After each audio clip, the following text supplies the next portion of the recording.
Well, this is the morning brief. We'll head to our very first conversation this morning, and security gets our attention. That's because the president has ordered a 5-year threat assessment plan, instructing the Homeland Security Advisor to lead other service chiefs and just drop a plan for Nigeria. Plus, there have been attacks in Kebbi, in Sokoto states, attacks in Mangu, Plateau states. Let's see how we can unpack all of this with a security expert. Bukola.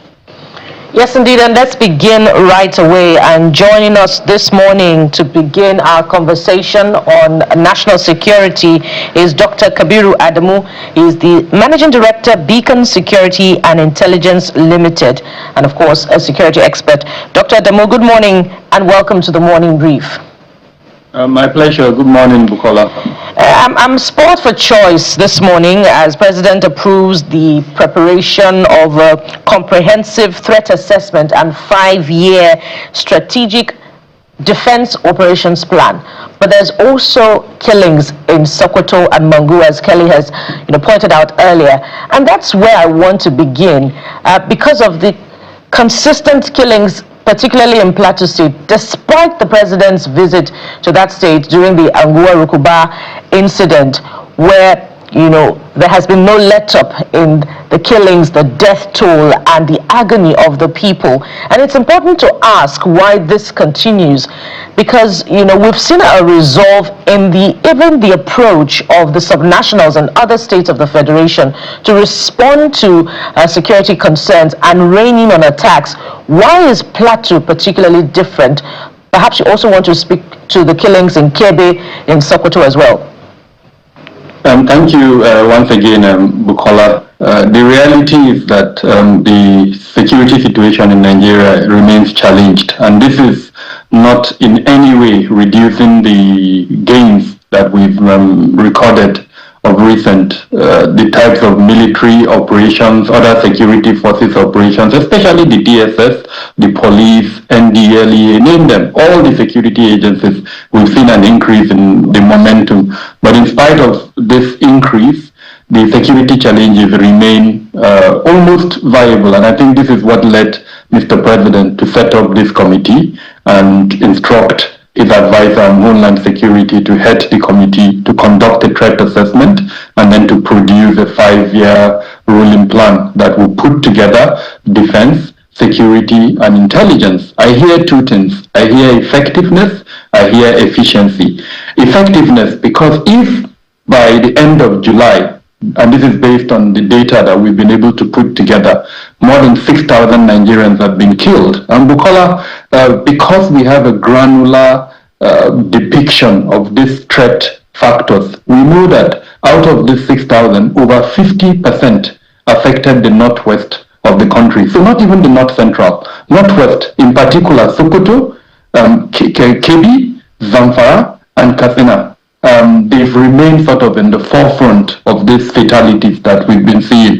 Yes, Plateau, Benue, Borno State, Niger, Kaduna to an extent are also affected. In fact, there are so many other states that are also affected. But the point is that the deaths, the fatalities are extremely high. It puts Nigeria within the top 5 countries globally that are affected by security challenges. So yes, Mr. President is worried by that absence of effectiveness. He's worried about the weakness in coordination. He's also worried about the metrics, for instance, that do not show in very clear terms. When you are spending so much money, over 5.6 trillion naira in security in the 2026 budget, and then just recently a private organization gave us an indication of how much the governors are spending on security, yet we're not seeing a commensurate sort of output.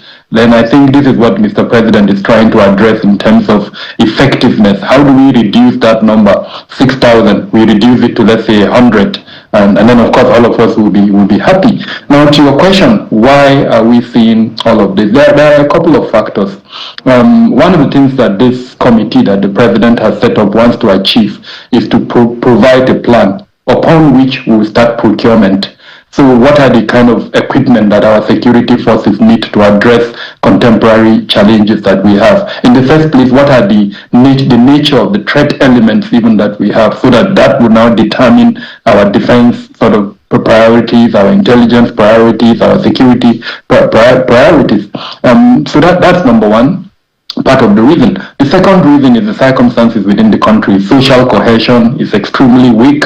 Some of the actions or inactions of our political class of certain elements within the country is leading to further division, and of course that's driving it. Then all the root causes that are pushing sort of insecurity, our national identity.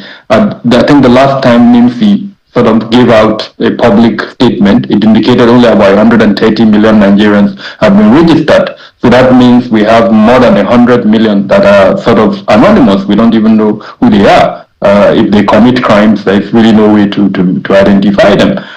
So that's also a very critical factor. Then out-of-school children, Nigeria I think is topping the list globally of out-of-school children, poverty, the youth bulge, and the fact that demography, unemployed or underemployed, over 70% of that population. And remember, they represent about 60% of our population. Then of course, issues around the absence of the local government administration, because these threats emerge at that level, at the local government level. But because that administration is almost absent, it is able to not identify the threat and address it. So they now sort of become bigger, become monsters by the time they manifest, and then we are forced to sort of deal with it.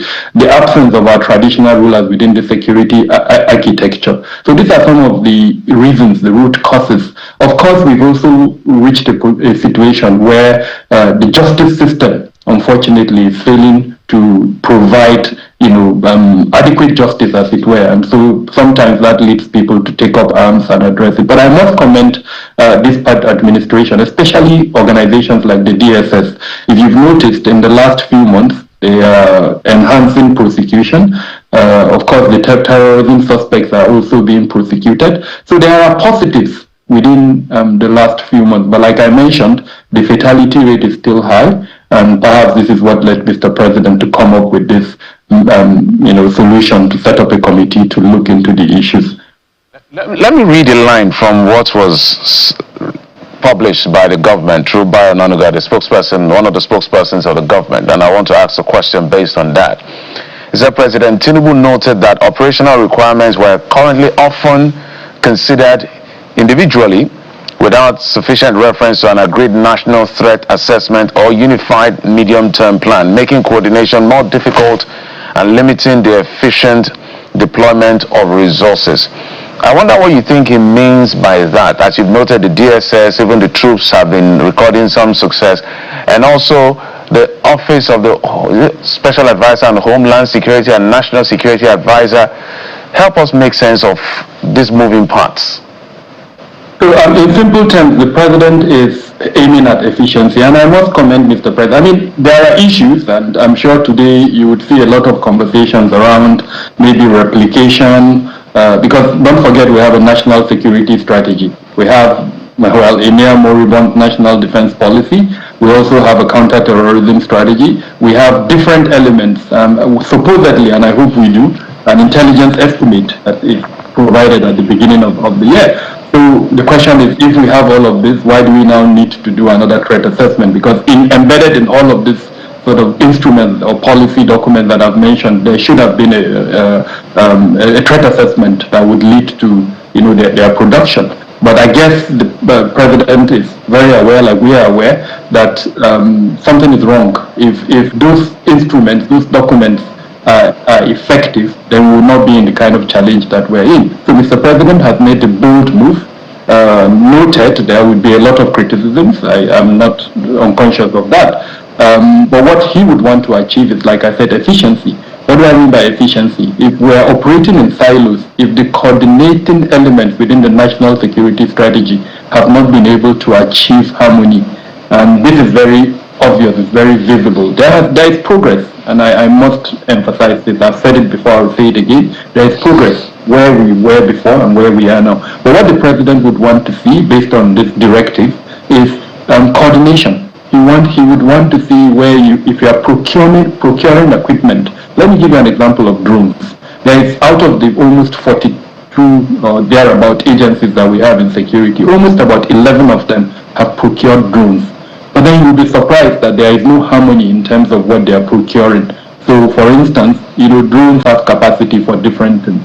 I would like to see a situation, and I think this is what Mr. President is aiming at. By the time they are procuring, that procurement is aimed at addressing a particular threat factor. So if it's banditry, if it's, for instance, the terrorism in the northeast, the Cmtte wal Jihad, or the Islamic State in West Africa province, those drones would have the capacity, for instance, to target them and then to decimate them in the manner that we want. But then the challenge is this: if they continue to procure singly, like we're seeing at the moment, where is efficiency? And then at what point would we see an assimilation, a symmetry of all the functions of these various organizations, what they call interoperability? So these are some of the reasons, and just like I think Mr. Bayo mentioned, in very clear terms, that a situation where, for instance, our procurement is based on the output of that threat assessment, where in the era of AI, where in the era of machine learning, the elections are about to start. We're going to see the use of AI, we're going to see the use of machine learning capabilities, perhaps to even distort or influence the outcome of the election. What capabilities do we have at the moment to prevent that? So I think this is the types of things that this threat assessment would bring out, and of course, hopefully inform our procurement priorities. The war that you are fighting today, your procurement for the war would have been done yesterday. You don't start procuring today for a war that you will find tomorrow. You do it yesterday. And then, of course, you look into the future. So again, these are some of the things that we're hoping that this threat assessment, in spite of whatever criticisms that would be leveled at it, would provide. All right. Dr. Damo, I hear you when you say that we've seen some sort of progress, but there are those who will say that a country cannot claim that it has recorded meaningful progress when its citizens spread across the country continue to live with the fear of possible kidnappings, banditry, terrorism, and communal violence. Yes, perhaps the geography has changed a bit, but let me ask you, are you telling Nigerians that they are safer under this particular administration than they were in previous administrations? I'm quite delighted with the bold efforts by this administration. What do I mean by bold? The attempt to decentralize. You can't continuously repeat the same thing and hope to have a different outcome, which was what we've seen in the past. I mean, and don't get me wrong, there are gaps, which is part of what Mr. President is trying to achieve by setting up this committee. I would also mention to you some other gaps that I believe would need to be addressed. Accountability within the security sector. I'm hoping that Mr. President will enhance accountability mechanisms within the security sector. And by accountability, I'm referring to two things: operational accountability and financial accountability. If you are spending over 5 trillion naira, and for context, there is no sector that is receiving near 2 trillion naira. Security is receiving 5 trillion. And yet we're not getting the kind of results. So how do we enhance accountability? Where, for instance, if you come to the National Assembly and say, I need, maybe you are, heading a particular coordinating element within the security sector, you give your requirements, those requirements are given to you, we should be able to hold you accountable within a period, 3 months, to look back and say, okay, we've given you what you need. Have you been able to reduce banditry? Have you been able to address banditry where banditry is almost zero? Have you been able to address terrorism? Have you been able to address all the other factors, cultism, name them? Where you've not been able to, we take the necessary action. If we need to change it, if we need whatever we need to do. So that accountability element operationally is very important. The second accountability element is financial. If we're given this types of money, and where is that money going to? And there is a lot of conversation around that, but that security has become sort of a funnel where government revenue sort of is being siphoned. So we need to look more closely into that. And of course, elements around procurement, elements around the deployment of the resources after they've been given. One of the things that keeps me up at night, and I still can't understand, is why our troops in the front line still in vehicles. It's inconceivable. So that level of accountability, I think those are gaps that would need to be looked at. Earlier on, I spoke about the justice system. If you look at the criminal the justice system, which would look at delivery of justice, it would look at law enforcement, it would look at the custodial center. All of them have challenges that would need to be improved upon. So again, those are gaps. Progress has been made, and like I did mention, in the last few months, starting from 2025 into this year, a significant number of terrorist commanders have been decimated. A significant number of their supply chains have also been destroyed or disrupted. We've seen increase in prosecution. So all of these are progress, but then there are several gaps that would need to be blocked. If you look at terrorism as an example, we must stop their recruitment.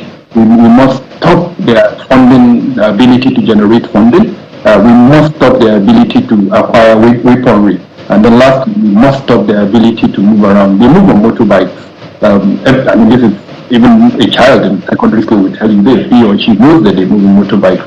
As a country, we must stop that. So those are gaps. But like I said, progress has been made, and I will sit here and tell you that I'm quite delighted. But we must make those progress sustainable. And I've given you some of the gaps that we must block if that progress is to be sustainable. And speaking of what should be the outcome of those gaps, it may not be, the challenge may not be a lack of policy responses. Prior to this time, the president had directed an increase in the number of divisions to 12, and we've also seen this directive to the committee to come up with a framework to respond to evolving security threats nationwide. So from where you sit as a security expert, what would be the target or the strategy for this committee to come up with this, what's it called now, coherent framework to respond to threats nationwide? And we know where the threats are. Again, I want to point out Plateau, Benue, Sokoto, and other parts of the Northwest. So what would be their strategy? The statement is very clear. He's giving them a 90-day sort of period with which to conclude their job. He's also sort of allowed them, if they need to co-opt anyone into the committee, he's giving them that permission to do that. Risk assessment or threat assessments are done using a very sort of known method. For instance, if you use the ISO methodology, it starts with the identification of the threat, the evaluation of the threat, evaluation of the impact, and then, of course, in terms of giving it priorities, you should be able to determine, for instance, we've got 774 local governments, we've got over 8,900, I think, thereabout wards, so we should be able to give priorities and say, if we're using kidnap for ransom as an example, as one of the threat elements, what would be the level, or what would be the number of occurrences in terms of weight in each of these 8,900 wards. So at the end of, in terms of methodology, they could adopt, for instance, this ISO methodology. Apart from that, there are so many other methodologies that could be adopted. I think it's all of them, they're experts. We've got several generals there. The chairman himself is a retired general. He's worked in capacities that would allow him to do that. But more importantly, within the private sector, there are capabilities, including the one I had, that will be available to support what they're doing. And I think this is the time for Mr. President to show this whole of government and whole of society approach. He's put together a whole of government committee. I believe there is a need to also involve the whole of society. So there's nothing wrong, for instance, in bringing a couple of private sector players that have proven their worth over the time to support that, so that at the end of the day, that product is a product that is acceptable to Nigerians in terms of its relevance and in terms of what it can do. Again, I want to wake up to a Nigeria where the numbers that I've reeled out, that 6,000 is less than 100. And then all of us will be happy. The market woman in Delta State, the market woman in somewhere in Lagos State, somewhere in Sokoto, she can go out freely, and she's not afraid that whatever violent crime that we have in the country will affect her. Then the committee's work would have been achieved. Again, don't forget that we're in an election period. So part of the criticism that I know would be leveled at this committee is how feasible is it that post the election, its work would see the light of day. So there are also sort of risks, and I'm hoping the committee would do this, conduct a risk assessment as part of whatever deliverable it will give the president, and then advance mitigations to ensure that whatever product it brings out, that product outlives its administration, irrespective of who wins the election comes in January and February. Dr. Damu, I'm glad that you've mentioned that perhaps politics should perhaps be a part of all of this that may be playing out. It's perhaps not far from what may be playing out. But how would you, if you had the chance to speak to Nigerians who are in Goza, who are in other parts of Borno states where we hear that it looks like they are afraid of the bandits and terrorists more than they are afraid of the government there, because they pay their taxes to those people, the bandits, than they pay to the government, according to reports.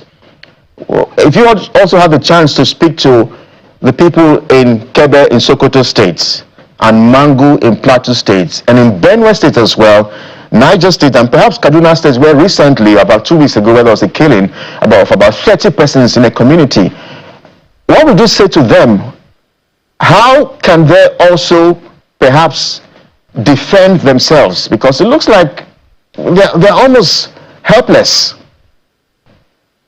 No, they are not helpless. We are in a democracy, and the good thing is that we've got this opportunity to sort of give a scorecard in terms of what we feel about the performance of, whatever government level it is. At the federal level, of course, there will be an election, presidential election. At the state level, there will be the governorship elections. And then, of course, at the legislative level, there will be the federal legislative and then the state legislative election. So my simple sort of statement to them, and by the way, Kebe in Sokoto is a place that is very close to my own hometown. So on a daily basis, I receive reports of what my people are going through, and I can feel their pain. And of course, I speak to them. I also speak to the security agencies to encourage them to do the needful. So it's really about making sure that you exercise your universal right to vote, and vote for the person who convinces you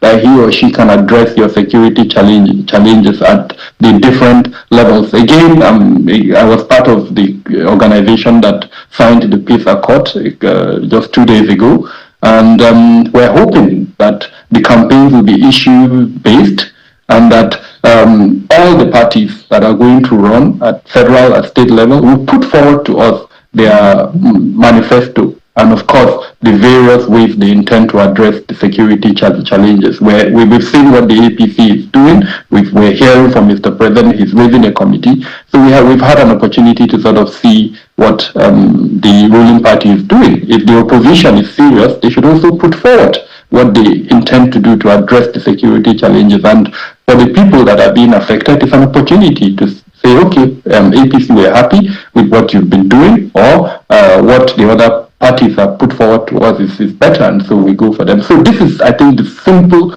power that the people have to exercise. Why they don't do that, then honestly, the onus and the responsibility is on them. If they decide to collect Indomies or detergents, and then they vote on the basis of that, I'm sorry to say that the responsibility is on them. So again, I must thank you, your channel, your platform, and several other media platforms for the advocacy and the awareness that you are doing. It would help going forward. There is nothing at the moment that is more important to Nigerians than security. Of course, the economy also sort of competes with security, but you cannot have any reasonable development if we don't address the security challenge. So the power is actually in the vote. Or if you have your voter's card, exercise that right when it comes to it, but please do it wisely. Indeed, they must be wise in those choices, and you have identified a number of strategies that this committee can deploy in coming up with the National Threat Assessment and 5-year defense plan. Now, we must emphasize that if the people of Plateau, the people of Benue, Borno, Kaduna, Sokoto do not feel safer within the time frame that this committee has been giving to come up with its work, then they may have failed the people in the area of security, which is the simple, most important business of government, and a fine place to anchor at this point. And thank you for coming on the program. Mr. Kabiru Adamu is the Managing Director, Beacon Security Intelligence Limited, and a security expert. Dr. Adamu, thank you for coming on the program. Thank you for having me. Now, from here, we'll take a moment. When we return, there are more places to touch, one of which is significant. The scorecard presented by the Minister of Finance yesterday. How satisfactory are the items listed as benefits and the other gray areas? Stay with us for a scrutiny of that document when we return from this break.